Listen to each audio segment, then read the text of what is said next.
Got it.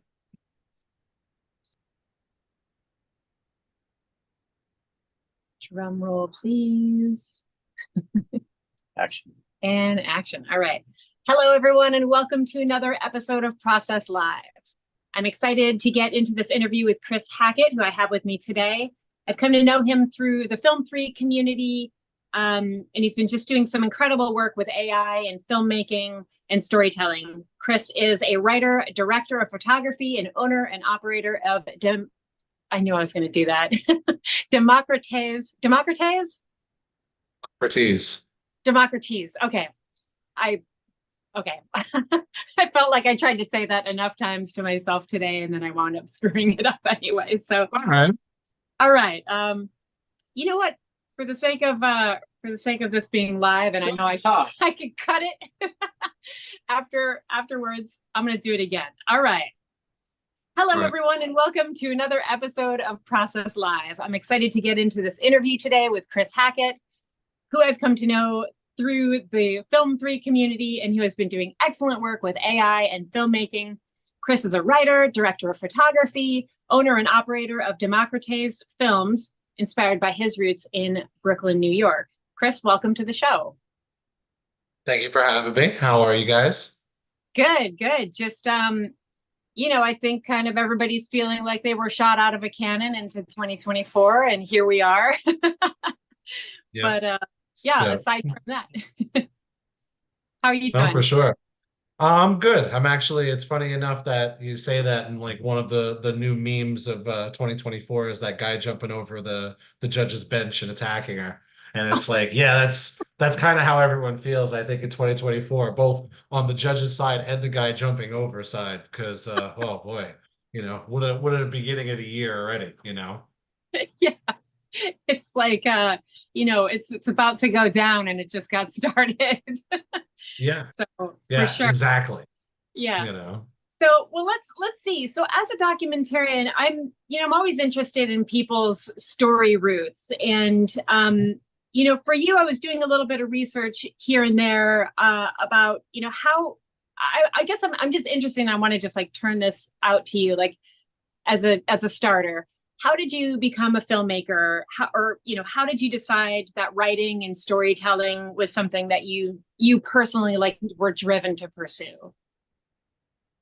So I started as an actor in the early 2000s, around 2004, 2005. I became an extra and just, started working that scene. And and then also just auditioning. And I had been classically trained for theater, so film was always the direction people were telling you to go. They never, you train for theater and they're like, you're never going to use any of this, like upstage, downstage, stage left, stage right. You're never going to need this because everyone goes to film. And so I did that for a couple of years. And it was around 2008 or so that acting really wasn't going very well. It's very hard to get roles. You go on 100 auditions, maybe you get one, and if you don't fit exactly the fashion of the person that's being cast that year, you're really kind of, you're shit out of luck. And then something around my day job, because I worked in Coney Island, happened where the one of the mainstays, the big families that were in Coney Island, they sold Astroland, and Astroland had been there since the 60s, and the family had been around for that whole time, and the Alberts and Carol Albert, who is the wife of the guy who originally started Astroland, she just didn't get any support and she sold. And I felt it was a really powerful time, and nobody was really like capturing it very much. So I thought about, what if I started trying to tell this story? And then in doing that, like I got really into that process. I got really into like, okay, well, I'm gonna try and do interviews. And I did a bunch of interviews, and like I was beaten back by the idea that you should be writing your interview questions a little more than trying to be like organic. And I really always thought like when people were asking interview questions, they were just kind of like they wrote a basic kind of idea of what they wanted. But as I got deeper and deeper into that, I found that the best way to do that was to actually, write your story of what you're trying to capture. So I took about the next year just doing interviews with people both in Coney Island and who love Coney Island, and going to all the different various protests and events that were happening, and really got an understanding of how to tell that story. And it was after writing that and completing that Coney Island, the our last American summer, the Coney Island story. It was after completing that I was just like, I don't know if I want to stop this. This just feels really good. And it was another factor of being able to write all the roles that I really wanted to be auditioning for. And that was the really powerful thing where it was like, man, like I'd love for this really rich, dramatic role to exist that existed in theater more of the time than in film, especially what I was auditioning for. And I was like, but nobody's really writing this things. And, this is 2008, 2009 when, Marvel comes about and there's still this really rich theatrical experience that you could have. So I was determined to start writing like, the next great zombie film or the next great like, action drama, whatever. And then I just didn't stop. Then but then what changed is that you're not auditioning anymore. You're just working as a PA, camera PA. You're crewing until you can get, enough contacts to become something where you can manage your own production. Um, and so, it just kept going from there and I didn't stop. And yeah, I carry that with me like every production I do, everything that I go into. Anytime somebody asks me for help on a project, I always walk in with that idea of how would I approach this as an actor? What would I really like to have seen as an actor this project do? And then it helps me make movies. It helps me help other people make movies. And yeah, that's how I got started, and that's why I'm still around here, because of That's that so interesting. feeling. Yeah, I had a conversation with someone today that was, he was basically like, um, directors or people on set that are like impacting the story. If they were to take acting lessons, it would certainly, help them direct actors better. And I feel Yes. like I've heard that before, but it was like Mhm. especially reinforced by this person. Oh yeah. Yeah, who is an A-list actor, and I was just like, wow, okay, that's got to be a fact. So I'm happy to bring that up with you. Oh yeah. And I mean, if you look at actors who have turned into directors, a lot of the time, especially their first big thing out is usually a success. And it's usually very rich with a lot of these things that an actor would want. You look at Mel Gibson when he directed his first film, like it was everybody got it. Everyone was like, yeah, okay. And then, as time went on, he became more of the director, and then his acting is like kind of fits into this box that I don't know if he likes being into or not.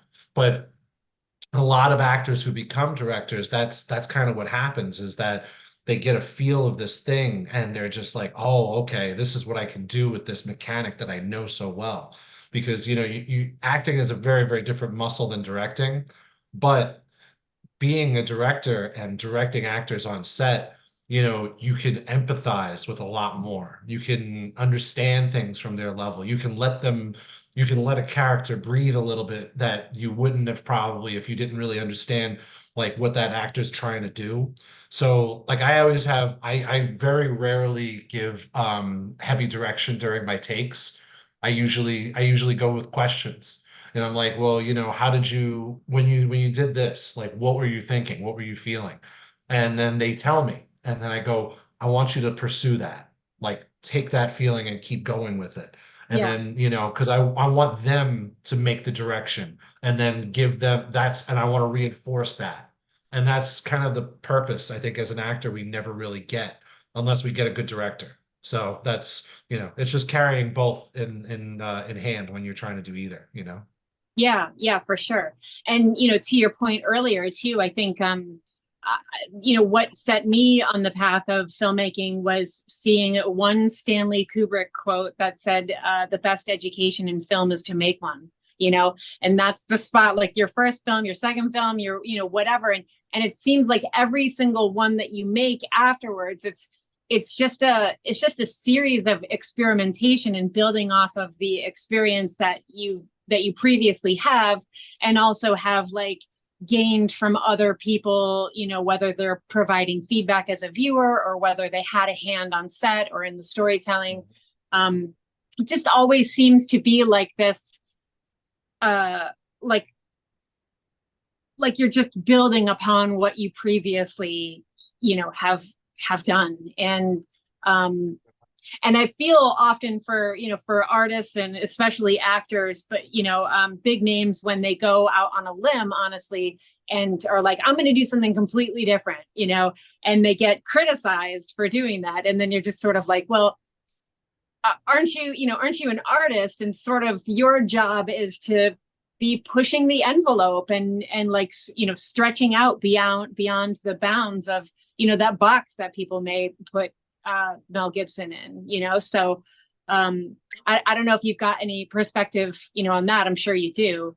But that seems to be what all of art is about. So it's hard when people come down and say, you really shouldn't have done that when, you shouldn't have put out that album because it was so different than the other ones, or, you shouldn't have taken that role because it just wasn't for you, I mean, if you look, I mean, everybody loves Kubrick. And then you talk to people who like why they love Kubrick, and they usually go over the same movies that everyone knows. They go over Clockwork Orange and, The Shining and Full Metal Jacket, but they really don't understand how many times that human being and the people that he supported with him like took chances. Um, and they took big chances, big swings. You're talking like when he made Spartacus, Spartacus was a completely, Kirk Douglas was the one who made that movie happen. And he said, I want this guy, I want this writer, and I want this to happen. And, it was at a time when Stanley Kubrick was like, well, what do I do? Like, this is like it's a big epic film, but it's not my usual type of fare. And then you go into, his other films, you go into Doctor Strangelove, which is essentially a comedy. And Mm-hmm. it's a very dark comedy, but it's a comedy and it is so funny. But you have to have a real like sensibility about deadpan humor to get Mm-hmm. it. And then, he also has 2001, Barry Lyndon. Barry Lyndon was a major technical masterpiece. As far as a director, you want to, as far as a cinematographer, sorry, you want a director who's going to come to you and say, I want to do something so difficult that no one would ever do it. So let's light every scene with only candlelight. And like, as a cinematographer, just going like, yeah, I'm on board. That's a lot of chances, but it's all the stuff that not many people really realize about Kubrick that I think is what makes Kubrick great. And I think that there's a lot of directors who, when they do step out, they do get that shit on, and musicians especially, because it's always evident. My favorite musicians is Beck, because he's always, until his later career, his early stuff is very different, and it's always like he pulls from this area and this area, and it's always like changing. In his later years, he went a little more safe, but that's understandable. But that's kind of why I started delving into AI, because like, the point that I got to was that, I started a family, and like I wasn't going to be able to be where I was in being a crew member anymore, because I'd have to, like, my day job and having, insurance and shit like that was much more important. Mm-hmm. And that wasn't going to be waiting for me when, I got out of paternity leave and stuff like that. And I really wasn't going to be able to manage now a third important thing in my life, which was kids. So, I went back to the screenwriting part, and I started doing that a lot more. And I started trying to get projects funded that way. But, I really miss shooting. I miss like making stories. And I started working with like digital work, and I started doing like 3D, and starting working with Illustrator and layers, and trying to like figure out how animation could be done that way, and not being an animator or somebody that could draw very well. And then, AI came, and I met Sundog and, a few other people, and I really was like, oh, this is interesting. This is like this is like what we were doing when we were trying to make short films to as concepts. This is exactly the same feeling. Like we were at this point where we would, get the cheapest camera package we can get. We paid everyone like the bare day rate. if they got paid at all, which I try to pay everyone who's on one of my sets. And, all of that, how many thousands of dollars we threw into films that never went anywhere. Now it's a little easier to kind of show a visual, and then it's also a little easier to go beyond that visual where your production value gets raised. And I always think of the movie Super 8, when the kid who's I don't know which of the personalities of Spielberg it is, but he's always yelling about production value. We gotta get so much production value. He's yelling at the other kids. And I was like, every time I do something with AI, and I'm like, well, what could I do with this? I was like, production value. What could I do? So I start prompting for bigger things and bigger images. And that's the pivot, and I think that's a pivot that, independent filmmakers are really going to have to figure out how to come to terms with that.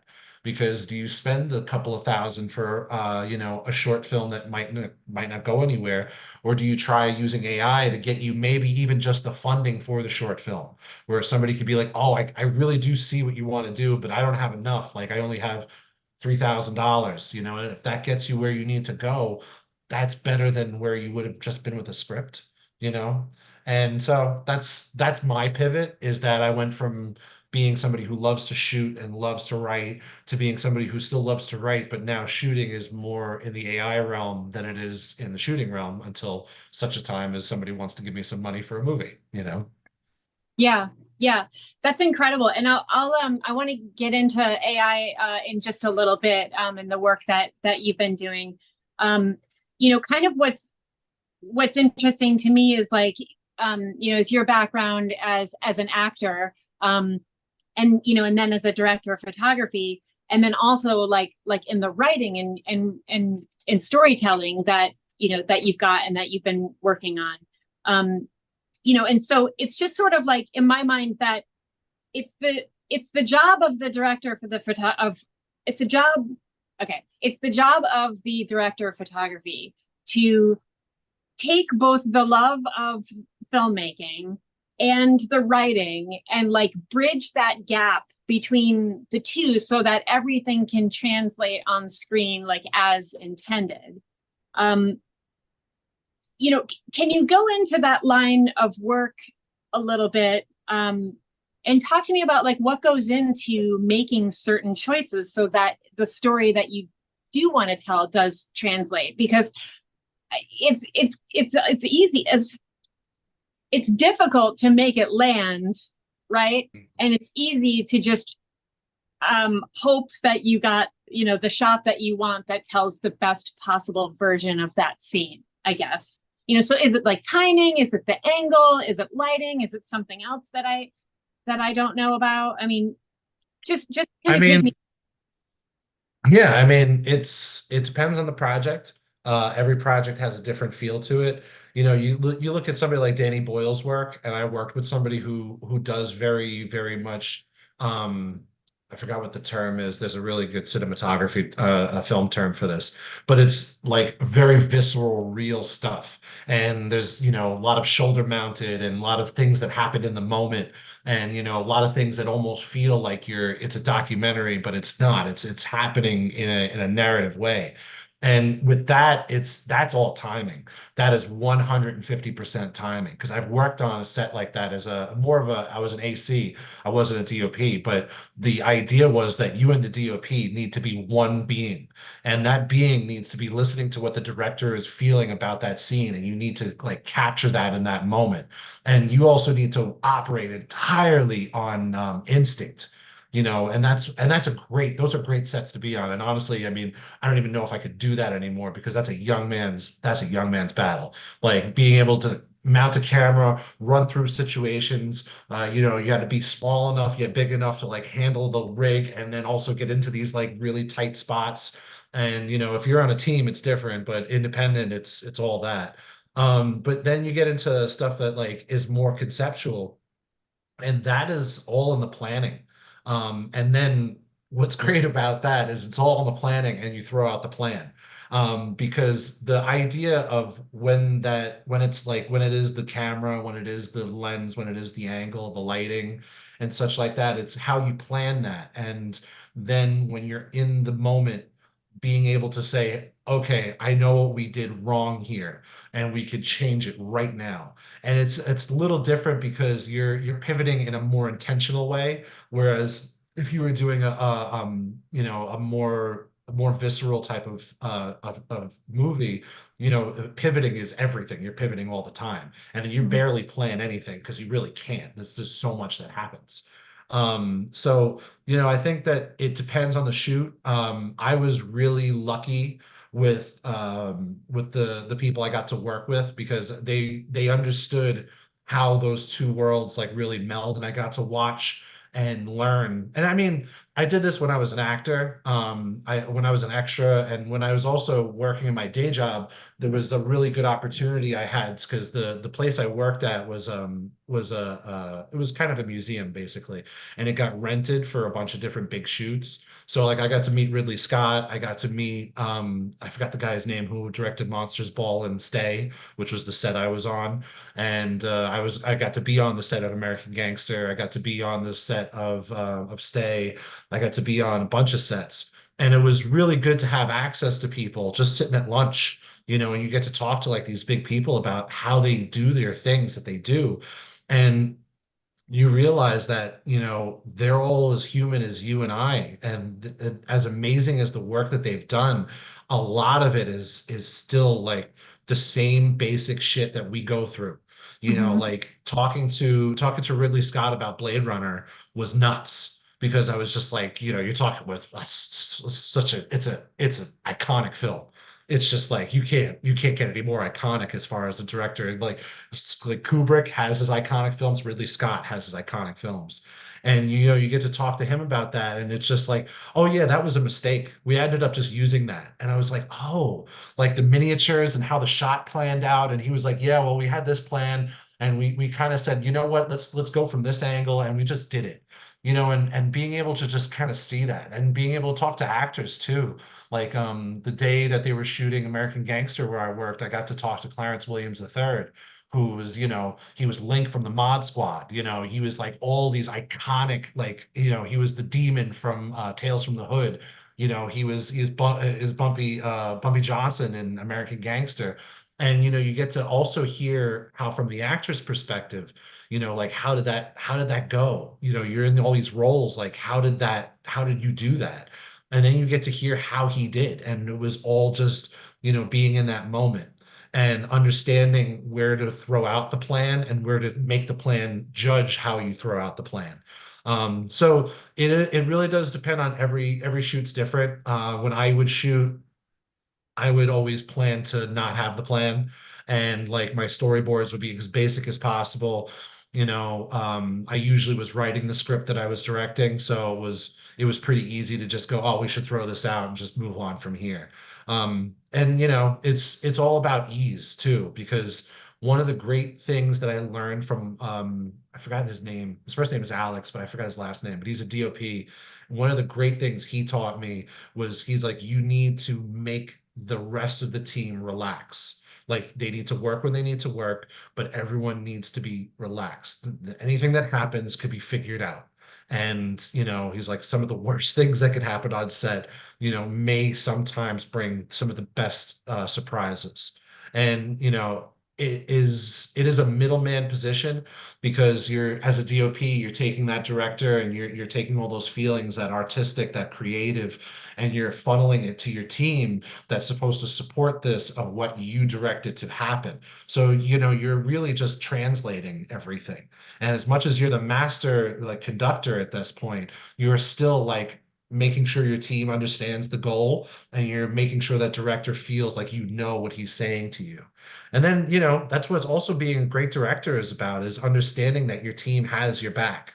And if you don't feel like that, that's something you need to make sure you change. And great directors I've met, like, you know, Ridley Scott and all them, it's like he had his team at his back and they knew why they were there and they knew what he would do for them if they did it correctly. And he made sure their days were great. And it worked out always well. And yeah, it's a lot of different things to fit. And this is another reason why, you know, where I ended up is because trying to do that for people and being in short films and independent film, it got very stressful when things would go wrong, because when things would go wrong, like sometimes there's just no money to make up the day, and you just got to roll with it. Like I've been on some days that were just completely shot because sound didn't have the proper equipment, and the entire day was lost data wise, and it's like, what do you do? Your camera that you have is a cinema camera. Most of them have either no microphone or a shit microphone. Mhm. And now you're in a very different spot. So, I ended up always trying to figure out ways to make it easier for the people I could work for. And that's why, I went more into the planning and understanding how we could make those things easier to get that to that point. Yeah. Wow. That sounds like just a wealth of knowledge um, for any cinematographer. Honestly, whatever stage they're at in their career, it sounds like there's something that can be pulled from that Oh that yeah. might help somebody out in the future. I think definitely. I love that note of just keep everybody chill. Just keep everybody relaxed. Oh yeah. Because when people are relaxed, they're comfortable, and they're able to focus in on themselves and give the best back that they can give. You know. Yeah. So I yeah, mean, that's I'd also say it would be in people's interest who are cinematographers to understand what a producer does. Um, just because producing is a difficult job. And it's something that if you're a cinematographer, it's good to know that administrative job and know how that, like, be an associate producer on a set. Because APs, like, they can go through a bunch of them. And if you can just hop on a set as an associate producer just to see what that is, I did that for about a straight week for a production where, I was on set as a PA, and they liked me so much. They were like, we have all this administrative stuff we need to do. We need to do all these other like days where we don't really need PAs, but we need admin people like that are going to be able to be a runner for the producer. And that was extremely eye-opening, because the producer, they're really like, they're running the ship from the engine room. They're not the ones like directing where the ship goes, but the engine room, they're in the middle of it, making sure the fires are up and everybody's like, the ship could keep going forward. And as a cinematographer, it could get really tight to try and, like, tell people like labor is going to be this, like we're going to have this trouble, and you say that to your first AD, and they have to go to the producer and let them know that schedules are going to be this and that, and like knowing that chain from both ends is so valuable. And Mhm. that's why the best advice anyone's ever given me, and it's out there for everyone to access, is like, try and understand as many of the jobs on set as you possibly can. That's the value in it, is understanding what other people go through. Yeah. And that's powerful shit. Yeah, for sure. That's sound advice. So what are the stories that you, or the genres, I guess, that you prefer to work in, whether it's AI or writing or otherwise? Really, like my opus is a zombie movie that is beyond any zombie movie I've ever seen. It's the thing that I hope that one day I get to make and I'll be remembered for, because it's so much of everything. I've written it. I mean, I have 17 versions of this story, all dating back to right when I started becoming like into this filmmaker type of idea. And that is like the ultimate, just because I think horror has a really, really good mechanic to say a message without having to say it so loudly. And you could really get the idea of what a horror film is trying to tell you, even if it's not trying to tell you something horrific. But I mean, I love drama. Drama is really great because you get to have all those, like, drama for me is a great thing to be a DOP on. I would love to be a DOP on a drama, because those moments where your gear is working so well that you get to see the emotion that the actor is giving you, and to be the person at the camera controlling that, or like somehow being in the midst of that, because even when I was a camera PA doing drama, it was great, because like you're like they say, all right, go get a 35 1.2, and you go get the 35 1.2, and you're like, why the fuck are they asking me for this? And then you hand it off, everybody starts putting all the stuff together, they give you the other lens to go put it back, and then you watch since you're in the camera since you're in camera department, you get to see how the monitor changes and who's masterfully behind all the other parts of that operation, what they're changing to make that look. And this is the director telling the DOP, I'd like something wider, I want to do this, I want to do that. And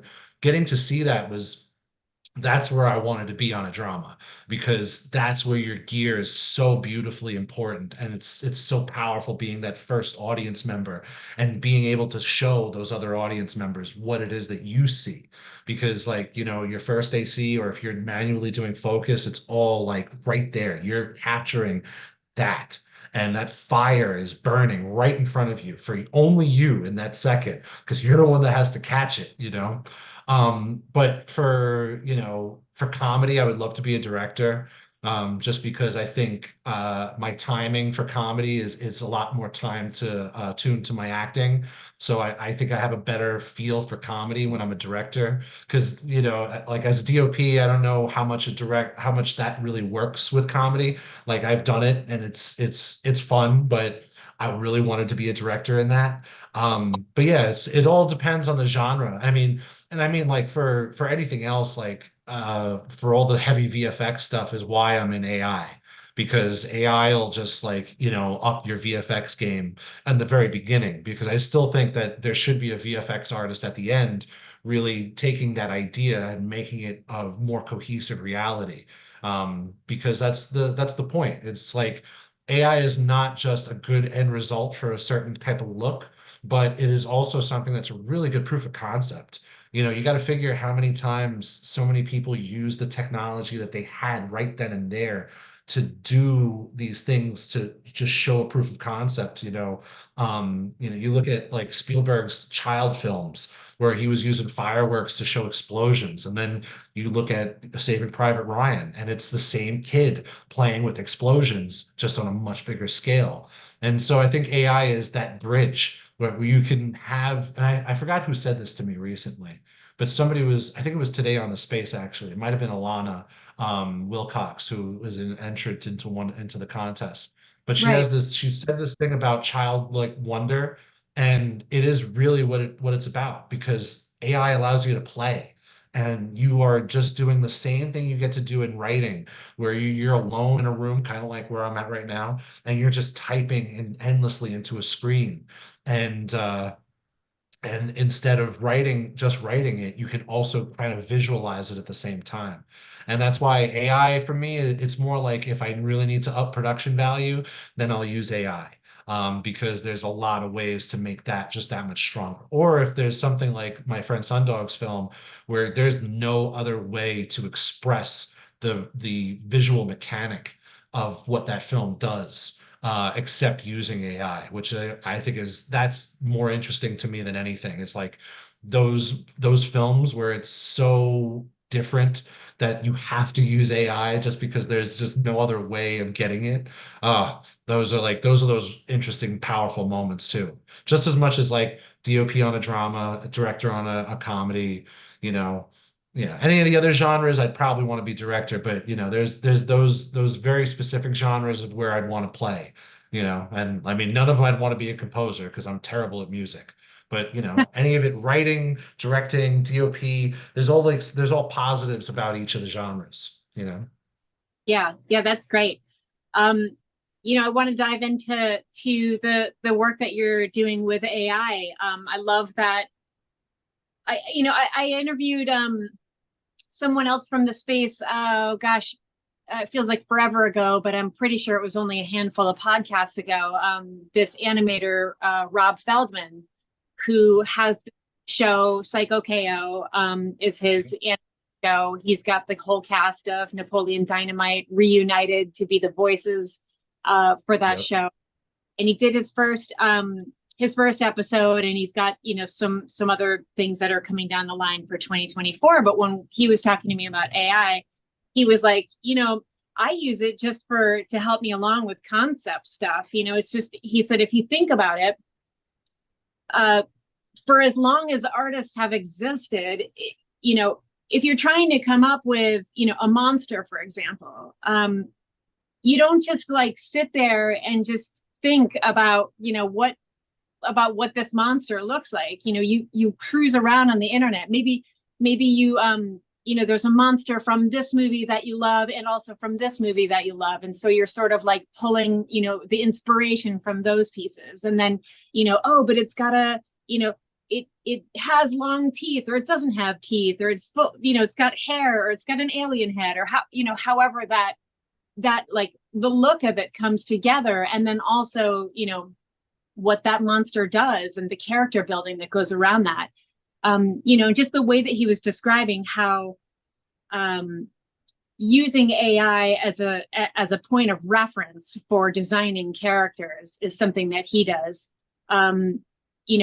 There's a variety of uses for it, and there is so much fear about AI, and not just in the world. I think for the purposes of this conversation, we can't be, discussing like these robots are going to take over the world. We've got to focus it more on like the art. But in any case, people are afraid of it, and there's always this commentary about it. Whether it's like concerns over copyright, or people.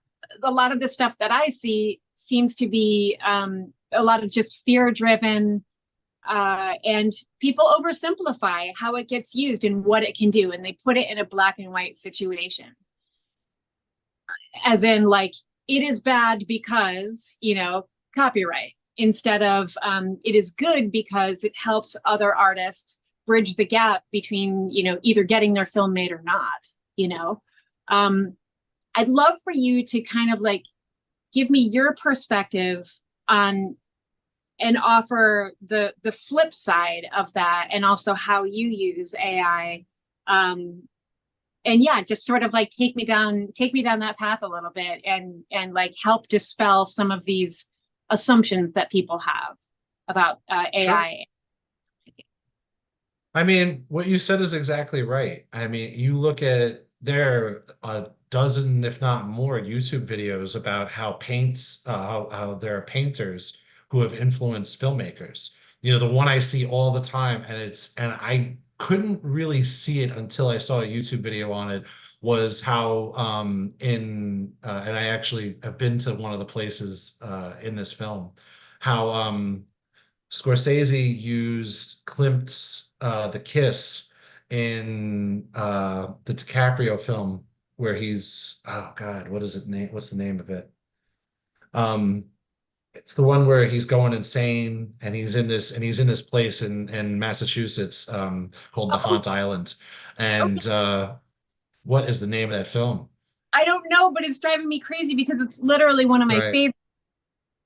Yes, Um, but there's that scene that's in there where he's embracing the other character, and there's this moment where it looks very, very close to that Klimt painting. And you look at that painting and you get the same feeling of sadness, yet beauty at the same time. And then, you go into every single film that exists. We were just talking about Kubrick. Kubrick was looking at visuals from several of the prominent sci-fi people that existed that weren't sci-fi, didn't really have a genre. It was 68 when 2001: A Space Odyssey came out. He was looking at people like the guy who wrote Brave New World. Name off uh, the top of my, oh, oh Aldous. shit. Huxley, yes. He was looking at stuff that like Huxley had wrote, and he was looking at stuff like Jules Verne, and all of these like really great writers who wrote sci-fi, and he was taking a lot of inspiration from shit like that, and it's all in his world. And you got also figure like at the time Forbidden Planet had come out.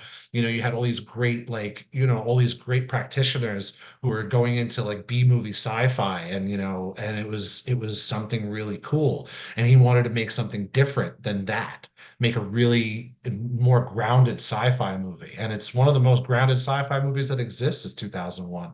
It has every part of what you could easily access the feelings and emotions in that movie anytime or any person at any era because it's universal in its own sense. If you don't know what Pan Am was, like you don't understand like the product that was in there and like how that was done and how that was like, holy shit, could that be our future type of thing? Because Pan Am was like the biggest airline at the time, you Yeah, know, yeah. and there was there's a lot of stuff that exists like that, and artists have been doing this for centuries. The reference work. There's all this. There was the best thing about AI that I always found was interesting. The more the proponent for it was about silk. In the olden days, silk was done by hand. And there were silk artists, people who were very, very good at these patterns and would make these really beautiful silk garments that were just gorgeous and absolutely like breathtaking work. And they would sell for lots and lots of money. And then machines came around and were able to replicate the patterns. And there was a huge uproar silk was like one of the big things to buy at the time. It was considered a very bougie type of garment that you had. And there was a lot of people who were very upset that there were no more silk people, like no more silk, I forgot what they called them, but there were no more like people who were hand stitching silk, that it was done by machine. And then since it was done by machine, the price went way down because they could make way more of it way faster. And there were still people who were able to do it, but by and large, it wasn't the thing it used to be. And that is such an analogy for everything as far as technology is concerned. You think about the marketers, like I was in marketing in the early 2000s. So I was there right as the dot-com era like really peaked and then popped, and where it was like it went from I knew how to do I could use a fax machine with my eyes closed at the time. And now, if you ask anyone how to use a fax machine, they don't know what the hell you're talking about. And Yeah. they'd be like, "Well, why don't I just email it to them?" And it's like, so what if you couldn't, And what if they didn't have access and this, that, and the other? And I was working in the era where fax was the thing where you just take one page and you have a list of numbers and you have to keep dialing them out, put them in the queue. Sometimes you got to program that shit where it was able to just queue up a bunch of numbers that you knew you had to send to. Like I was a marketer, so we had to send to all the big publications every Wednesday, and then we had to send to the bi-weeklies every Friday and blah blah blah. So, getting to see that change, it changed how marketing was done. And there were lots of people who lost their jobs because there was no need to have somebody take in all of these faxes and then put them all together into something else. They had to do email, and email was way easier. Instead of having three people, you went down to two, maybe sometimes one. And that has happened time and time again. Um, on the flip side, I will say that what needs to be done is that it needs to always be in the artist's or the proprietor's control to do what needs to be done. And so, like, I've always said to people who are anti-AI, I'm always like, I am with you. Like, if you don't want to use the tool, don't. I never push for anyone to use it, especially if it makes you feel uncomfortable. Because obviously, why would I tell somebody to do something that makes them feel uncomfortable? But like the actors and the practitioners and the people who make visuals, I always tell them that the one thing you can rely on is AI is going to allow you to take much more control over your visuals than ever before. Because if you wanted to, as an actor, make a model on yourself and license that out to whoever is doing virtual productions in that way, you could now be on set physically and be on set digitally in the same day, where you're making money twice. And that's why when, as much as the SAG strike, they didn't get everything that I was hoping they would get out of the AI argument. The one or the couple of things that they did get was very smart, where it's like, yeah, you're paid full rate for this. You're not going to be paid half rate. They're not going to control your image for the rest of your life. And, you only get paid for the one day, and that's real. That's something that really does need to happen, because at the end of it, like if there needs to be a human being at the core of this, where it's a model trained on a person, obviously that person should be making money the same way they would if they were on set. And the same thing with writers. If you're a writer and you want to train a large language model on your writing, you should be able to license that out at your control. If you're a director and you have IP control over all your movies, like Kubrick did in a lot of ways, and Spielberg does in a lot of ways. Spielberg is one of the best IP controllers of all time because of how much he controls. You look at something like Ready Player One, and there is every bit of pop culture in that film. And you can see so much of it is stuff that he made. And he was able to make that movie because he had made that, even if he had to buy things back. And that makes me like excited for directors who could be in that position and who could say, like, I control the look of every film I've ever made, and it's my look. Like they should be able to license that out as they need to either make the film themselves or for others to make it if that's what they want. That's where I really, with people who are anti-AI, it's like, yeah, but understand that understanding this technology will help you make money on a different scale than before. Yeah. And that's why, like, I can see both sides of the argument, and I empathize with both.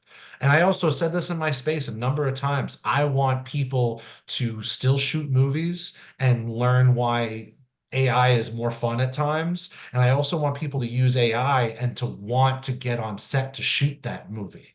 Like I want them to be on both sides of that. And I want everyone to love and hate these things as much as I do. Because I love being on set. I love it more than most anything else. Like in my life, there's my wife, my kids, and me making movies, because making movies is the first time I felt real. I felt like I was alive. And the chaos of being on set is so powerful. It's so intoxicating. Even just like being a PA and watching the making sure all the C stands and the floppies don't fall over outside the shooting spot, and that's all you're doing all day. You're still part of this machine that's still making this thing. And that's really powerful. So yeah, like both sides of that argument, I could easily see it, and I really want there to be more dialogue, and that's where I get really scared. I'm not more scared that AI is going to like take over or anything in any way, but I do think that us not having a dialogue between the two sides is going to make everything harder and worse before it gets Yeah. better. And I think that that's a real crime. It's like we need to be having these conversations, because even if it's that both sides still feel the same way, at least everyone's well informed of why they feel that way. And that's the really important part that I hope more people like take me up on. I have an open call to anyone who wants to debate AI on my space every Thursday at noon Eastern. Like you can come in, just message me before, say, hey, I want to do this. And if you don't want it to be me arguing on the opposite side, you want it to be somebody else, I am all game for it, because I want that conversation, because we really need to have that in an intelligent and moderated way so that both sides could really see. Because there are times like, when somebody tells me like, oh, well, this is this way with AI, I go, okay, that's great. I love that you have data and the data shows this, but where is that illegal and where is that wrong? Where is that actually hurting anybody? And that's really where they're like, they always go back to the same kind of dogma that they've been taught. And that's where I think like nobody's really thinking for themselves. It kind of feels like a lot of people are being fed this narrative, and on both sides too, because I have friends of mine in AI who are like, Hollywood's going to get replaced in 2 years. And I'm like, guys, we just got hands. Like we just got hands to look the way we want them to.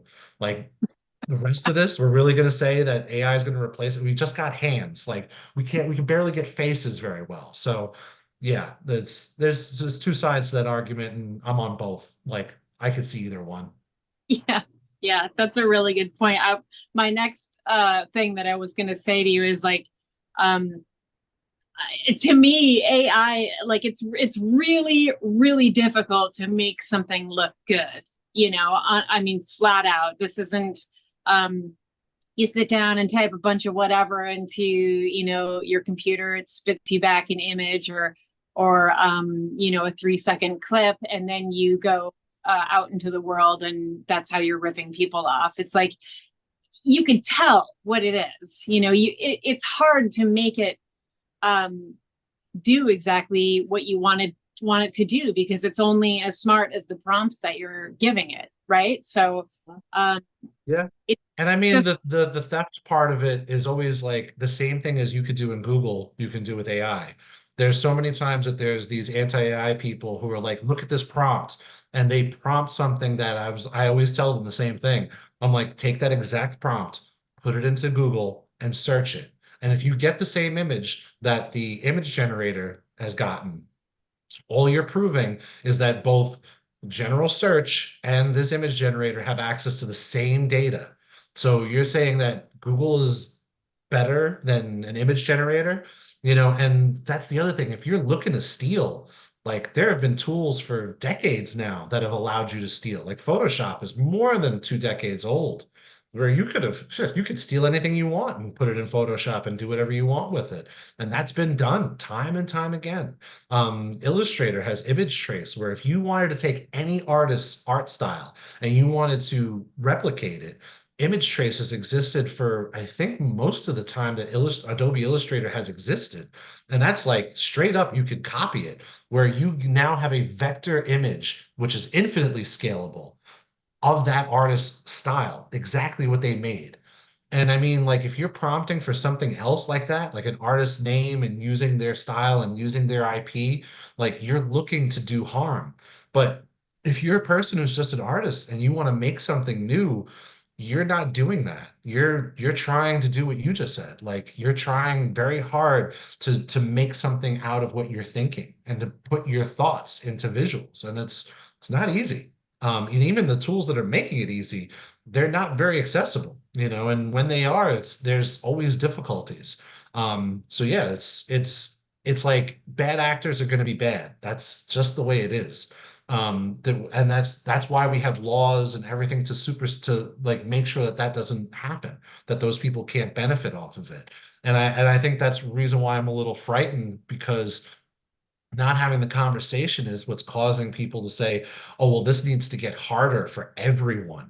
And it's yeah, like, why make it harder for everyone? It's already so difficult, yeah. like at least use what we have and we can do it better every single time. Sorry to cut you off. Yeah, no, for sure. I think conversations is like it would be really great if the conversations could happen that aren't um that don't seem to come from the foundation of like, well, AI shouldn't exist, or you know what I mean? Like it shouldn't exist, because that's not an option. Like there's nothing that's going to make it go away. So the conversation, I feel, needs to come from a place of like, well, now that it's here, um how can we make it so that it works out, so it's not taking advantage of anybody or no one's getting hurt from it, like you said. So yeah, it's just getting people to that point, where they're not coming from a place of fear or I don't even know what. It's interesting, because similar conversations are, around the whole like NFT space too. Is like people are just afraid of what they don't know, but what they're bringing to the table is an argument fueled by a bunch of stuff that they don't know, you know, and then when you're trying to like educate them, they're still like they don't even want to hear about it, or open themselves up to like understanding it at least. So it's complicated. Yeah, I mean, and that's the thing. NFTs is the same. I've had the same argument with people, where it's like, oh, well, this doesn't exist or this isn't ownership. And I'm like, okay. I had one argument with a guy that was great because it was in a room full of people that were anti-NFTs. And I said, okay. He compared owning a house and owning a car. And I was like, okay, so you own your house, right? And he's like, yeah, I own my house. I have my name on my house. I was like, it's on your house or is it on your deed? And he's like, what do you mean? I was like, well, if you didn't have your deed, you could easily say that whoever has the deed owns the house. And he's like, well, no, this, that, and the other. I was like, well, either which way, if you can get it reprinted and, the county has a copy of it and all this other stuff, the deed is the physical thing you own. The house is the thing you live in. The deed is the only thing that connects you to that house. And that is it. The same thing like the bill of sale for a car is this thing that attaches you to that car. Where if you had to prove ownership, you either show a bill of sale, your insurance, and your registration. That's another. All these are just pieces of paper that have numbers on them that prove that you have this thing, that you are allowed this thing. You have proven beyond a reason of a doubt that this is the thing you have.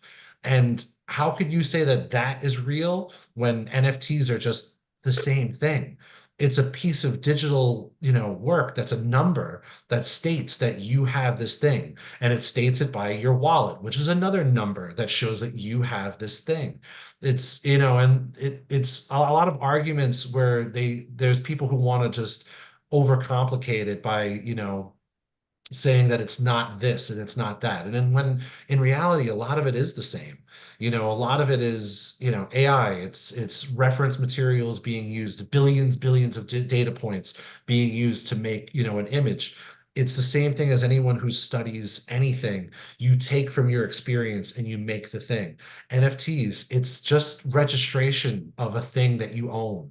And whatever that thing is doesn't matter. You have the registration that states that you could hold it and you own it and the thing that it is. Like, every piece of currency has a serial number on it. Where if you damage that currency, you could take that serial number to the Treasury, the department, and say, hey, this is damaged. Here's the serial number. You have to prove it, of course. But once again, it's then they're like, yep, that's an active serial number. This is damaged currency. And of course, it's like it's deeper than that. There's always like stipulations to it that everyone who argues with me is always like, yeah, but this, yeah, but that. And it's like the yeah, but people are always going to be there. And no matter what, like, and that's why I don't fault anyone, but the thing that always gets me is they always have the same bad arguments. Uh-huh. And they always also take examples from the people who are not the best in the space to take examples from. Like, there's a big thing now about AI and abolishing copyright, which I don't agree with. I don't agree with that copyright should be abolished. I think copyright is the strongest thing for AI, both for and against, because it covers so much of what we've already understood about art and IP and everything. Like, don't abolish that, support it better, Yeah. where it's like, well, let's make sure that copyright is the way we want it to be. And copyright, when somebody's taking something that is copied, it can't make money. And when somebody is, and then like the whole aspect of that copyright is a given until you need to enforce it in law, where then you have to register it and everything. Like, there's the flaw in copyright, where there should be something maybe different put to that, where it shouldn't be abolished but changed. And that's, I think, most systems. It's like, currency and digital currency. It doesn't need to be completely abolished. It needs to be changed, where there needs to be a compromise in between. And that's the problem, I think, these days in almost every realm, but especially in creativity, where there's red versus blue. There's no such thing as purple anymore. Black versus white. There's no such thing as gray. It's like, guys, girls, people in between. We all understand that there is gray, there's purple. Like, we know this, but uh, like having to pick a side is, I think, the most dangerous part of it. Yeah. And people feel like they need to pick a side. They feel like, well, I need to, I don't know. I think like humans are just, we're like driven by we need to have, we need to be able to label something because a label helps us identify it, and identifying it helps us understand, and we get to know, whether it's right or wrong, or it's going to work for us or not. And then for the sake of time, we can just move on. But hardly Yeah. anything works, and so this is no different. And like you were talking about a lot of the, systems and stuff, it's just like everything needs an update, clearly. I mean, every possible system that I can think of Yes. is feels drastically behind, not just in this country, but the world. Yes. And I feel like some of these tools and things that are here, and they're here to stay, honestly, are challenging these systems, and they're challenging people the people in charge to start to, kind of like let's hustle a little bit and come up with policies and things like that to protect people, so that we're not having to constrict, but instead there's a freedom to do this as long as you don't, XYZ. So yeah, and especially in filmmaking, I really love how the tool helps so many people out. I have only begun to, experiment with it, but for the purposes of a story that I recently minted. And I feel your pain. I think you were talking about your zombie story, how you have however many, I think you said this, you have however many iterations, and you've been working on it for so long. I had a similar story that I worked on during my time. I worked for Leica Animation on this movie, stop motion movie Coraline, for a few years. And during my time there, I, had a story that I was just constantly working on, and that was 2006. And just this year, did my story. So it's like, it's taken that long to just, it was such a, I don't know, it was such an important thing to me to have it be exactly right. And then also just the timing of being able to have the privilege of minting it, made it feel perfect. Honestly, I was like, why wouldn't I mint this story and turn it out to people, and be able to use a technology where, in the app you're able to interact with it and turn the pages. Like, I love that. But then on the flip side of that, when you mint and publish a story, there's so many other things that can go along with it. You can create your own characters and assets and things that go along with that particular collection that help to tell the story.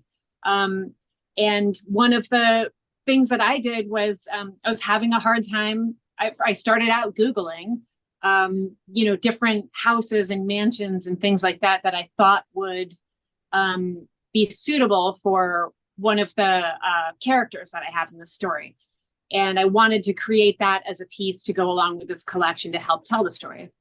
And so, I wound up turning to AI, and I, described this house that, the best way possible. And I did, probably 10 or 15 iterations of it. And then I went from that point and took it into Cinema 4D and then built it as a 3D model.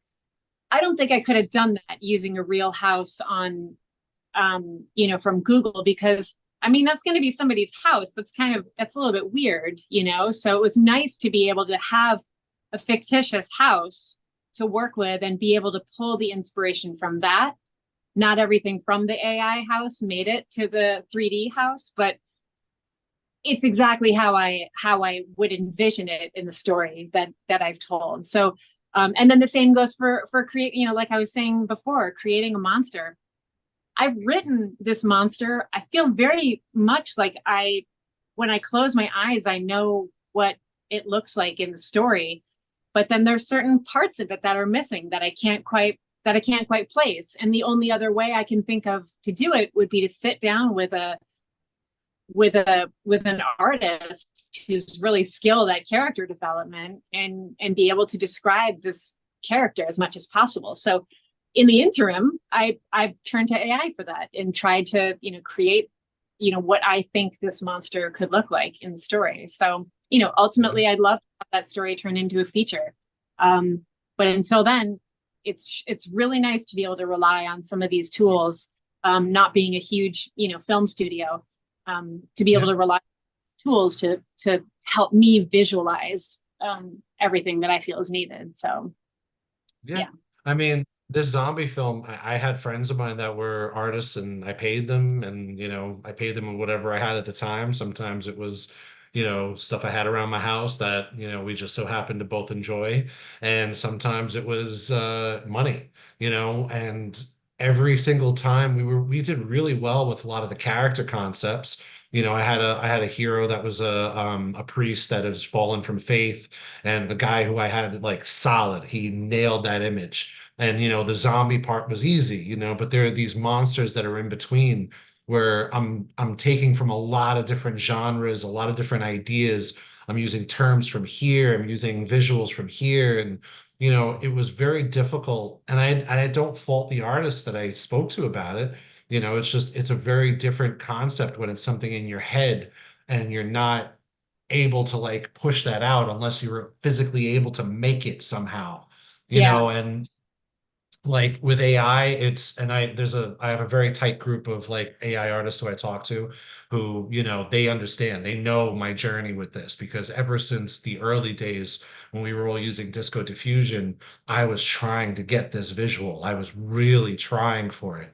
And I'm so much closer now than I've ever been.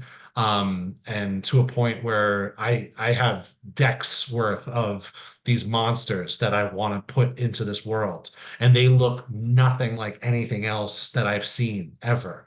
And it's that whole thing about like making something that new, that just makes it that much more powerful. And that's the other thing, like this is also the reason why I want conversation is a concept artist should be given that paid the rate that they deserve, but at a point where that, the person who's giving it to them can afford it. Because the other factor that came about in the recent years, and this is something I try and tell people who are, coming up in like independent film using blockchain, film three people, whatever you want to call that whole movement. It's like you now have things you could add to the visuals of your story to not just tell that story, but to tell the story of you telling that story, which one of the real things that I appreciate about you guys with Process is that's the big thing. Like that's what we were, especially independent film, as we watched Kickstarter and Indiegogo like kind of take over. That is the thing that we were all told. You got to start thinking of how to do that. I remember going for funding in 2014, and there was a lot of Kickstarter projects that were just like killing it. That were just making, they were hitting their goals. They were making movies. These movies didn't go anywhere really, but they were hitting their goals. And it was Mhm. like, yeah, what's your socials? What's that look like? And I'm like, dude, I've been working on sets for the past 6 months. I haven't like been on Facebook in a while. Like Yeah. I've just been working. And they're like, oh, well, I don't know how much I could fund you if you don't really have a social background, like, or a community. And I'm like, okay. Yeah. Um, I just busted my ass for years just getting to here. Now I gotta build a social background. Like, all right, like, Like you 24 know, hours a day, bud, like I don't, it's not oh like God. in part-time on set here. I mean, Yeah. it's true. It's, the other thing that used to, we did a round of funding. I think it was through Indiegogo back in the day. This is like 10 years ago. And I just remember reaching this point of frustration, being like, I don't want to make fucking t-shirts and DVDs. I want to make my movie, like that's got to be good enough. That's got to be enough for someone to like. Do you really want a t-shirt of my movie? Is that what you want when you give me $25 and then I get to keep hopefully two of that while the rest of the cost goes either to Indiegogo or making fucking shirts? Like Yeah. it just was driving me crazy. And honestly, this version, NFTs, for us, something that works really well is NFTs as credits. We're not making a killing on it, especially in a bear market. So a lot of the NFTs have launched Process, the docuseries, but so that the sales of those collections wound up helping fund that show or get it off the ground. We put a lot of our own funds into keeping it going, but I think it's a little bit harder now as people are just trying to stay afloat during this particular kind of market. But man, it's way better than trying to fulfill a t-shirt order, and someone ordered a medium by accident or something. You know what I mean? It's just like, no thanks. Yeah. I Because then you become a clothing store. You spend a lot more time doing the management part of this thing that you're already at the point where you're not making art. You're spending all this time managing a project. And the Kickstarter and Indiegogo method just expanded that and made you not just, you weren't just the producer, you were also the financier and investor because you had to figure out how to source t-shirts, how to source DVDs, how to source posters. I like there's so many projects that I gave to that I was just like, I never got the t-shirt or the poster or anything, and I didn't care because I Yeah, wanted the project to go forward. yeah, And I think what's kind of I think what's the bear market, it's such an egregious thing that's going on. But when you do the research into like what's actually happened in NFTs and in crypto sales, you're only talking about a 25% decrease from where it was. And that's not, you still got 75% of that market out there. But I think what ended up happening, and I think this happened with both Indiegogo and Kickstarter, and why it is where it is today, is there was not a whole lot of equity. And there's a lot of people who come into not just, films, but things in general to fund them that want that equity, that want, if that thing does well, they want to get something back for it. That's not a fucking t-shirt, but not a, $16 t-shirt they were charged 25 for, and the filmmaker only got the $2. And then Indiegogo takes their 15%. So, you get your $1.85 or whatever the fuck you got left. Like yeah, that's not enough for people anymore. There needs to be equity. And I think that's a direction that I really want to push people to. And I think there's a lot of people who could really, could benefit from understanding the laws and the ways that they work and understanding these big, scary organizations like the SEC, that they're not really that big and scary if you just know how they work and you understand the mechanics of this. There's a lot of ways that filmmakers will be able to access that 75% of liquidity that's still left in the NFT market that's just being traded back and forth between degens who can do that. And really be able to make that film and be able to give something back if that film does well enough. And I don't think that there's enough people like really looking into that. I'm glad to see that there are more because that's definitely something that's going to be a game changer. But this is the reason why I really I'm pushing for a lot of people to not just use AI to like have more assets to be able to sell, but also look into what the SEC is doing and why there's a way that you can actually do a lot with the things that they have in place to help you fund these things.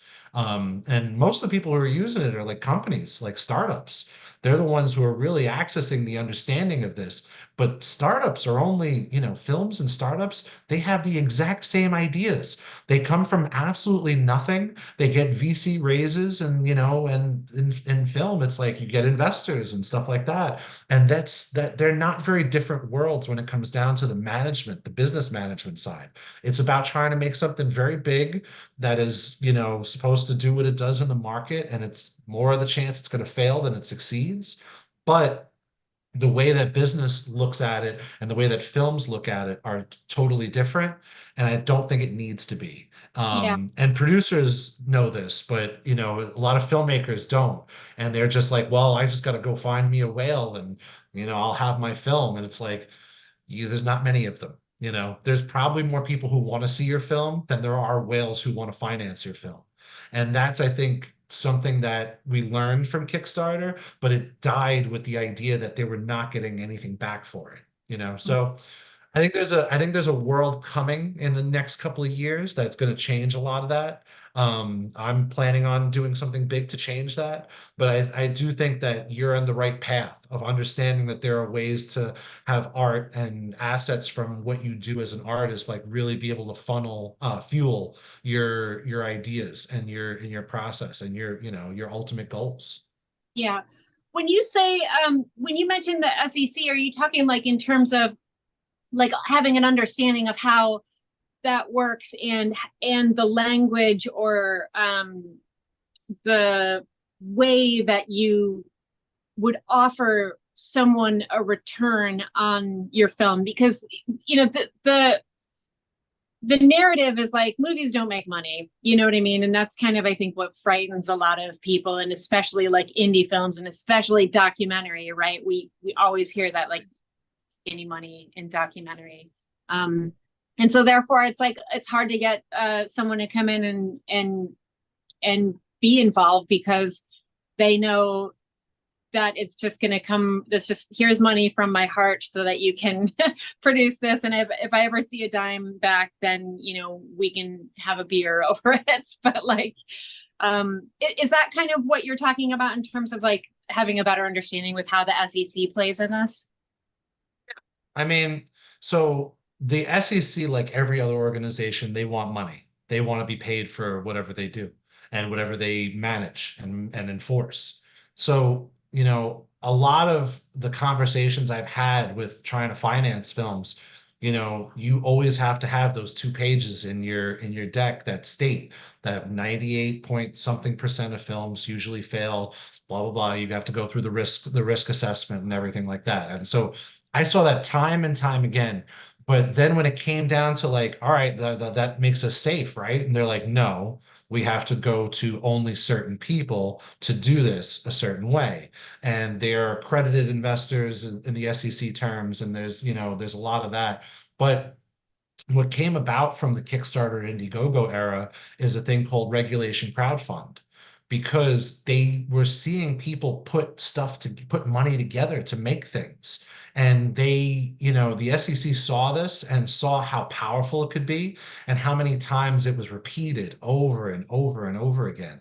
And they expanded on it, where at this point you could raise, if you have a big movie, like a big movie, 10 million, like that's now considered, that it drives me insane, but that's now considered what an indie film would cost, $10 million, which is, I mean, I can't even believe. Yeah, that's an enormous budget. But when SAG was striking, they were like, "Oh, we're allowing independent productions," and there was like, okay, and it was like 10 million, 14 million, 40 million. I was like, those are independent? Shit. Wow. But, let's say you have an independent film in that realm, out of that, regulation crowdfund could allow you to raise 5 million of that through investorship of $100 a piece and be able to say that that's an investment and promise a return of whatever that is. There's a couple of companies doing it. Angel Studios is the big one. And they are using this mechanic to make sure that any film that their community funds will get a return on investment, and they nailed it recently. Sound of Freedom made well more money than it was put into it, especially being a shelved film that they just kind of brought it out of being shelved, and then put some production on it on the end, and then put it back out, and then actually had it do really well.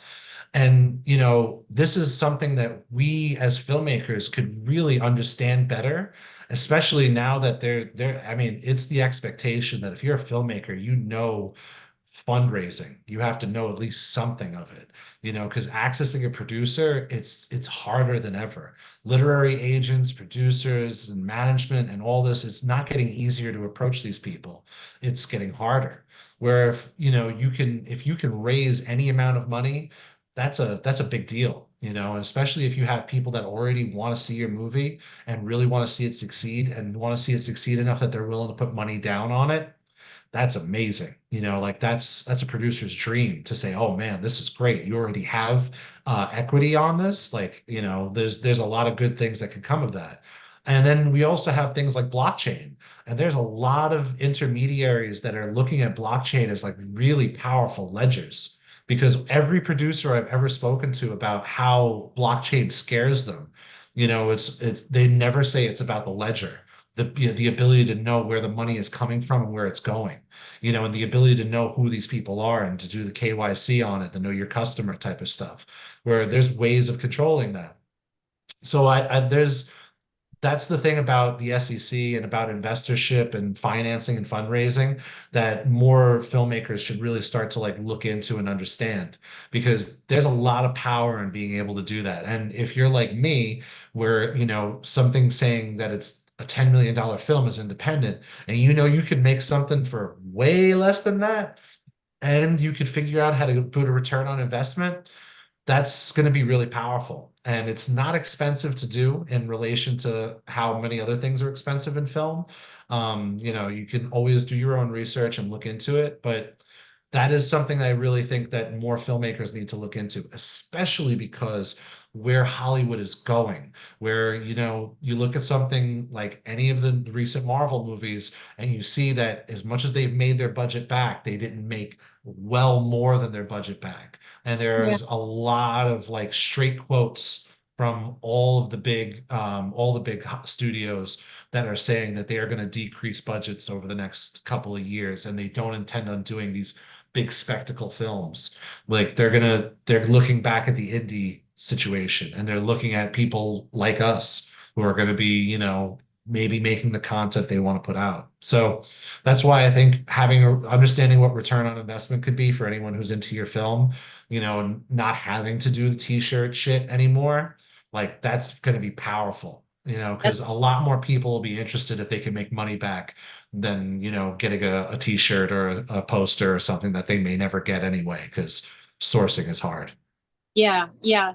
And I mean, honestly, like, and nothing against like merch or anything like that. I always think there's, that stuff is powerful in its own way, and it provides opportunities, all the extras and people who want to support you. So I'm not, knocking that one bit. It's more like just taking on the extra task of something when you're like, this is what I'm here for, or this is what I originally came here for.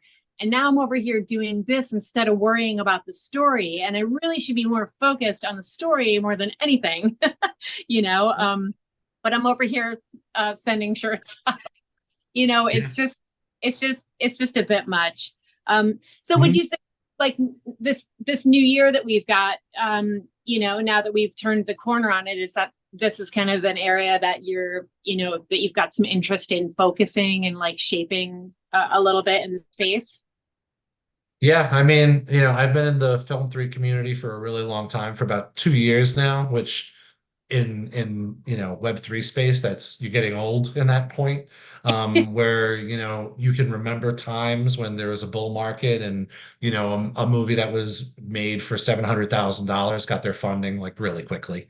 But that's kind of the idea that I want to push forward. There's a lot of people who are very interested, who are film people, who are very interested in the communities, and very interested in artists taking, like, harnessing their power.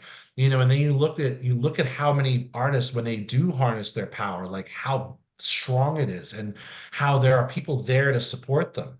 And like we were talking about in the beginning of the conversation, we were talking about how, where an artist takes a step out of where they are. But a lot of in Hollywood and film, when that happens, it's not really the artists themselves taking a step out. It's they thought this would be in line with what they would want to do, and then where it ended up was a step out of where they were. And I think that if you can harness the power of you as an artist, especially, directors, actors, and writers, if you can really like say, like, I really want to make this film, and it's always the film I've wanted to make. And if you could harness the people who have liked your stuff previously and really push that into a realm where you control that outcome, like, oh man, I mean, if you look at all the films that have had like huge amounts of people petitioning for them to come back, I think of, and I know there's not that many good things to say about Joss Whedon these days, but if you look at something like Firefly, like when that was a show, it was amazing. And it was one season of probably the best sci-fi you've ever seen. And there was so many different meldings of different like ideas in that. And it was such a powerful show that by the time it became a movie, like it didn't do great, but it did good. But if that had been done earlier, and if you could have harnessed that community at the very beginning, when Fox canceled it, as they were famous to do with really good movies and really good shows, that's really powerful stuff. And I think that there's a lot of actors who have stuff like that out there, and there's a lot of filmmakers who have stuff like that out there. And it's something that, where I'm going with it is I want to make something that's more foundational, that has the idea of being able to give people tools to understand how to do that, and, actually have a film fund for it, because that I think is an aspect that's not really being done very much. A lot of the time, and and that's what's going on in the space too, is there's a lot of people who are like, they want to do this mechanic with one film. And the only issue I see with that is if that one film doesn't do well, like you've now taken a step back instead of a step forward.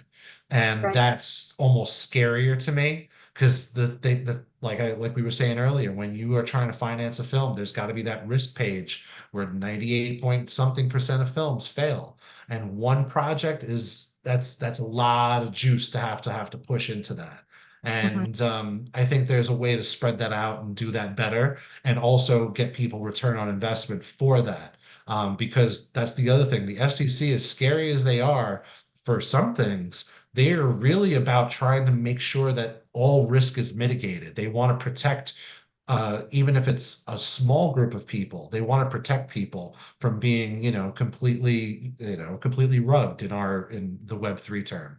Mhm. And there's a lot of ways that they have mechanics in place to do that, that anybody, whether you're Web3 or not, you could access this and utilize this and be a very, very powerful like situation, and really control how your community can partake on that and any project too. And whether it be a company that funds many projects, or whether it be one project that's trying to do something very different, you can do either one of them, and really it's powerful stuff, you know? Yeah, sure. I mean, man, there's so much to soak in with this whole interview. There's a lot to, I mean, I know I'm gonna go back and watch it because there's a lot of notes that I want to take from it, for sure. Just I really appreciate you sharing all this perspective and knowledge and just information that you have based on your own experience in the space, and also what you feel needs, like it's like what's missing, the thing that's always been missing from making film is the money, so it's like, of course, like if there's a way to make that better, it's like you'll be everyone's hero, that's for sure. you know Yeah. And I mean, that's the idea, is to give these tools to people so that they could do it themselves. And that's why, like, I run spaces on Thursday, and that's why with this contest, like, I ran spaces on workflows, because I really want more people to do this. And I've said this, and I say this every single time, and it's about having more competition, not less. And gatekeeping ideas and gatekeeping information what keeps this space so chokehold into not growing. And I don't mean just like Film 3, Web3. I mean just film in general. You know, how to find stuff out way back when I was doing independent film just in Brooklyn, like just working with people, it was like, well, how did that person do that? Oh, it's like, well, he has a financier that he's this old lady he's really close to that finances all of his films. And it's like, wow, that's a lucky guy, and or a lucky girl, depending on the situation. And that's the other thing. Like, I would want there to be an ability, and I said this to a lot of people in the space in the very beginning, who are like, and in both ways, like with Web3 and AI, they were just like, well, what about, and I'll use AI as an example, like, what about when AI becomes prominent and I go to a studio and they say their AI says that my very specifics on who I am as a person, that it doesn't equate well. And I'd be like, well, the great thing about AI is that there's a lot of open source, and it takes data that you can input easily and find easily, and it uses that as the basis. And if theirs says one thing and you could show that it says another thing, well, you can go do that on your own. And then when it comes down to the rubber meeting the road, you might have that same studio who said that your film wasn't viable saying, okay, well, I see you did that. Could we now get involved, and could we now be invested? And that's the whole point, is that, the AI gives a capability for somebody to show data in a way that was only able to do by a group of people. And it's great when you have a group of people. But if you don't, which many filmmakers, even famous ones at the very start, they really don't. They have themselves, and they have just what they've done previously to take them forward. and they still have to go find people that want to finance something.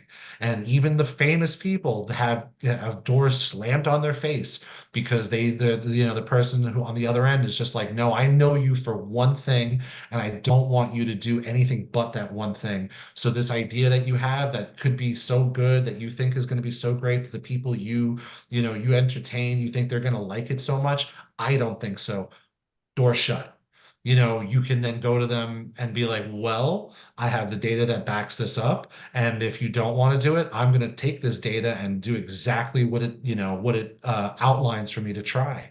And the same thing in Web3. In Web3, there's so much of what you could do yourself that, you couldn't do before as easily. You needed a lot of middle people, like to have a membership type of thing. You needed to have a platform to do so. You could do so in Web3. It's a matter of minutes. You could, just with a smart contract, a lazy minted NFT collection, you could do a lot of stuff with that to harness that community. So, I think that there's a lot of aspects. I think I kind of lost my train of thought on this, but there's a lot of aspects that I think both sides will enable more people to do more things. And that's, I think only the one of the main points I wanted to make is that if you are a certain kind of person and you think that whatever your story is that you don't really see in common media could really impact, you can go and find that data and figure out how to do it. And I want to give more people those tools to do that because like, why not? And that's the thing. I don't like gatekeeping information. That's, I think, the point I was trying to make. Yeah, no, definitely. It's so difficult. And there's been so many times where, I know like from personal experience, I've had opportunities that couldn't come to fruition specifically because of that. It's like if I share this information with you on how to do something, well, then that means that maybe there's like a loss of power, between our two roles, or it's more like, well, I had to learn the hard way, and so now you do, sweetheart, and it's just like, why does it have to be that way? Just because you struggled, uh, the struggles that I've had, I don't want someone else to go through that. So I'm more than happy to be like, well, this is how I did it. And it worked for And not me. only that, But, it's not even like the struggles are going to stop. That's the other part. It's like there's still going to be struggle. Even if you help somebody get over that one barrier, there's still a dozen more waiting for you when you get through that one. And that's why it's like, why make it hard right here? yeah, It's still an uphill battle. We still have to roll this boulder up this mountain to get it to where we need it to go. Like, why are you doing this at the very start of this problem? yeah, it's a whole thing, Oh, it's for just sure. another one of those systems that needs correcting. And here are a bunch of tools now that are sort of standing like face to face with these old systems, and like, what are we going to do about it, ultimately. And the people have the power, and that's always what's been kind of cool. And so hopefully, this go round, we can harness these tools in the way that are going to help people do things that they otherwise wouldn't be able to do. So that's what I look forward to, honestly. 100%. Yeah. What kind of, do you have any like parting words of wisdom or advice, like something that, speaking of helping people out, is there anything that you can think of that you would like to leave people with, something to think about, that is the one thing that maybe helped you out at one point, whether it was something that happened to you or something that somebody said, that might have an impact on someone listening, whether now or in the future.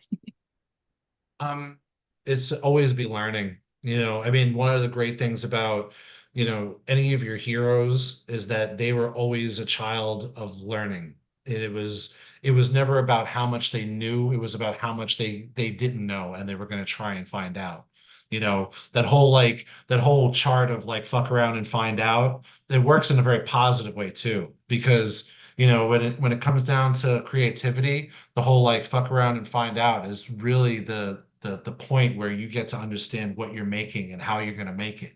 And that's why, use the tools, don't use the tools, enjoy your process. That's the other part, is I think a lot of people are getting caught up in these conversations about what to do and how to do it, in like that they do it one way and they don't want anyone else to do it another way. And it's like, well, enjoy your process. That's the point of the whole thing, is that you've configured this process around yourself as an artist. Enjoy that, because if that's what really enriches you, like that's the thing you should really push forward. And if you're feeling like there's a hole in your process that you want to fill some other way, find a way to make it happen, whether it's another person that lights that fire in you. Because I know a lot of people that, there's people like Scorsese and all these like really big people who, when they're writing something, they need that other person in the room giving them that feedback. And, or it be a tool, like an LLM, or, an AI, or even just something to help you draw. If you just like drawing, like go for it. Try everything. So yeah, just always be a child of learning, always try and use all the tools and just make the stuff. And then, outside of that, just never be afraid to reach out. Never be afraid to talk to other people, especially if you think they're too big for you. The worst that could happen is they don't answer you or they say no. Yeah. It's not that bad, you know? Yeah, for sure, for sure. And I think, you know, when you start to get a few no's under your belt, it's, you start to lose that fear of rejection, and you just, it's like it's just about the perseverance. I always try to tell myself, like, anytime I get a no, I'm like, I just use that no. It's just a brick, like use the bricks of no to pave the way to yes, and just it's just another stepping stone and another, small experience. And also it's nothing personal, like it could be a blessing in disguise, that no. You never know about that, So And not every no is a no permanently. It might be no at that point, because there's a lot of things that's about timing. Like we were talking about before about timing, and that's the same thing to practice on set as it is to practice in business, is that it at some points or another, there's a no for even when you're on set. Like, like we want to try. I remember how many times I was a DP and somebody really wanted to try a complicated move shot, like a dolly zoom, or a follow along on a track, or all these other things where it's like, oh well, let's do this really complicated thing. And sometimes learning to say no from that perspective, it teaches you why other people said no, because you're like, oh yeah, this is the not right now type of thing, where it may sound like a no, but not right now. And that's something I also think to carry along with you. Like that's why there are projects that I have that I'm probably not going to do, or, will not do for many years, because right now, very difficult to say yes. But, do what you can. That's why you're right. Those bricks, those no's that are bricks, they pave the way to a yes. And sometimes that yes is not even what you were looking to get in the beginning. Sometimes that yes is like, oh, well, maybe you should just do a documentary, and try to do that. Or maybe you should make that a short, or maybe you should make that a graphic novel. Maybe you should try a music video with that, or try some sort of other piece. You know, that's the thing. Always reuse everything you possibly can. And that's a great way to always pave the way yourself, where those no's are just behind you, and you're just paving the way with all this new stuff you put in the direction towards that yes. So there's a lot of ways to do it. yeah, yeah, for sure. Yeah. Um, you know, I it must be getting late over by you. I know you're on the East Coast, so I don't want to. I feel like I could talk to you, into the wee hours of the morning about all this stuff. But I know you got a family to get back to. I really want to say thank you so much for taking time out of your day and your evening, taking time away from your family to hop on here and answer these questions and talk through so much of this. It means an awful lot to me, just trying to help produce content that people can go and check out and gain a better understanding of what people are trying to do that's alternative to, I guess the classic way of filmmaking. And I really believe strongly, whether we call it film 3 or blockchain filmmaking or whatever it's called, Web 3 or any of that stuff. This is, this is new ground, and it's always just so worth trying to bring people like yourself up here so that you can help people who might not even know that these opportunities exist. You're unlocking doors and possibilities and potential for people who are like, wow, okay, this is a whole new world that I'm not familiar with. So, first and foremost, thank you for that. It means a lot. I mean, the reason why I agreed to it is I was already a fan. I remember when you guys were posting up like, you needed votes on DCP, and I like embarrassingly didn't vote as early as I should have. But what I saw somebody trying to do something that I like to do, which is show process, show a real perspective of somebody who's making something. And then I also watched other interviews. I think you do a really good service to people to show them other perspectives. It's what my film 3 documentary is all about. Whenever it gets finished and whenever I get some funding to like have an actual editor like come in and be paid to do what I want them to do. And the perspective there is very powerful because and something you said to me too. It was about never be discouraged by what you have, even if it's just a stamp in time, that it's not wasted if anything has changed since then. And that's why, it's important to do the interviews like this. It's important to have spaces like I have, the spaces that other people have, is because those stamps in time can be really important to somebody looking for that direction, looking for that purpose. Because I think all of us, especially artists, have had that point in time where purpose is something we desperately need. And whether it be because of whatever's going on in your life, whatever's going on professionally, like you really, there are just times where you don't even, it's not even about reaching out to somebody. It's about reaching out to a purpose that you just don't have. And that's the thing I do, is that the same way, like I'm there for my family, I'm there for my kids, I'm there for other artists who are in the darkness and they just don't know where they're going to be able to do the things they love to do. And I'd love to just have that hand out there that's just waiting for them to take it and pull themselves out and just be like, oh, okay, now I have a way that I could try. It may not, and we can never promise that it's going to work. We're never going to be able to promise that it's going to be perfect. But what we can promise is that if you try it, you can succeed as long as you try.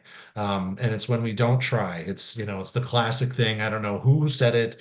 It's always a classic quote, but you miss 100% of the shots you don't take. Yeah. And I think Web3, AI, things like what you're doing helps people take those shots where, maybe you miss 50, but that 50 you get, forget about it. You would have never gotten any of them if you didn't to miss the other 50. So, Mm-hmm. Yeah. thank you too for what you do. Of course, and it's of course it's I feel like we all help inspire each other, and it's just so bear market, bull market, whatever, like we're here. And I think that's just like that to me is critical, that people aren't just in the space to when it's hopping and good, but people are in the space when it's like, okay, we gotta band together even more. We gotta hold down the fort, because this isn't going anywhere.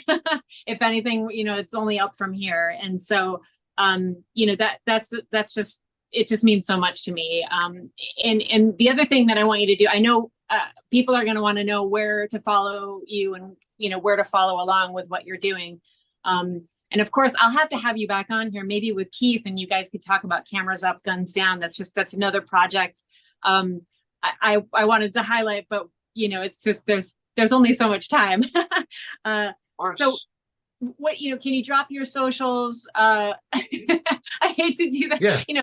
You're following like how It's fine. I mean, everyone should learn to do the marketing because like, there's an interview I have that, one of the big people in the space is like, no one knows how to fucking market their shit.